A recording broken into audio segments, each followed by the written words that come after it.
সংসারে থাকতে গেলে তো এইটুকুনি অ্যাডজাস্ট করতেই হবে।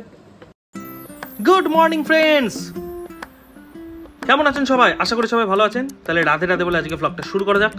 সকাল সকাল সার্থক বাবুকে স্কুলে দিয়ে আসলাম, তারপর বাড়ি আসলাম।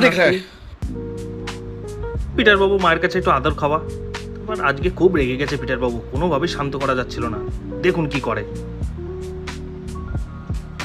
খতম। তারপর যেই আমি বকা দিলাম যে কেন করলি তুই এটা, তারপর আবার আমার উপর রাগ দেখাচ্ছে। দেখুন কি করে। কিছু বলা যাবে না বাবুকে। তারপর কাজের ফাঁকে একটু সার্থক বাবুকে স্কুল থেকে নিয়ে আসতে গেলাম। যেই ডাকলাম, বাপরে বাপ কি রাগ সবার। তারপর সন্ধেবেলায় কাজের শেষে একটু ঠাকুরকে প্রণাম করে বাড়ির পথে রওনা দিলাম। আজকে আর কিছু বাড়ির জন্য নিয়ে যায়নি, সন্ধ্যের টিফিন। বাড়ি আসতে না আসতে পিটার বাবু আমাকে ছেঁকে ধরলেন।